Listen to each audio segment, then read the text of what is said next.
28 апрель күнү эртең менен саат 10:20 чамасында Тажик Республикасынын жарандары келип, бизге тиешелүү жерге мосттун үстүнө өзүнүн байкоо каражаттарын стратегический объект биздин кайтарган жакка карап кое баштаган. Биз айта кетчү нерсе, бул Тажик Республикасынын мындай провокацион ишке баргандыгын заранее билгенбиз. 10 күн мурда эле булар келип, 17 күнү эле, биринчи күнү эле конфликтте экскаватор тракторлорун алып келип, өздөрүнүн территориясына окопторду казып, позицияларды даярдай баштаган ачык эле. Окуя башталганда ташыргытуу менен эле болот деп биз бир күн алдыңкыдай эле сезип даярдыкта турганбыз. 29 күнү саат 13:50 чамасында ташыргытуу башталгандан баштап эле булар ТОЗ-8 охотничий мылтыктарды колдоно баштады. Биздин элдер ызы чууда байкалбай мен көргөндөн 10 адамга жакын огнестрельный жаракат алды.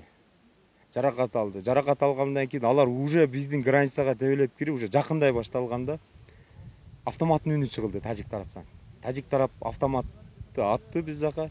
Биз гарнизондун кароолдук уставдын негизинде сакчы асманга эскертүү менен ок чыгарганда булар жактан уже залпы бардыгы позицияда даяр турган экен, биз жака ок чыгарды.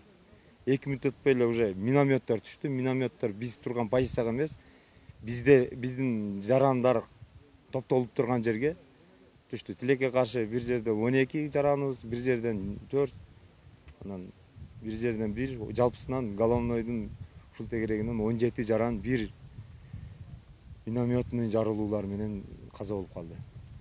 Уруш 6 саатка согуш токтолбоду. Бүт өзү граница жерде бул курал менен болуш керек эле, стрелковый оружие менен. А булар курал колдонуу эрежелерин, чек арадагы курал колдонуу эрежелерин бузуп, бүткүл күч каражат менен, минометтик эсептер менен, АГС, жардыруучу заттар менен, РПГ бүт топтук куралдар менен курал колдонду.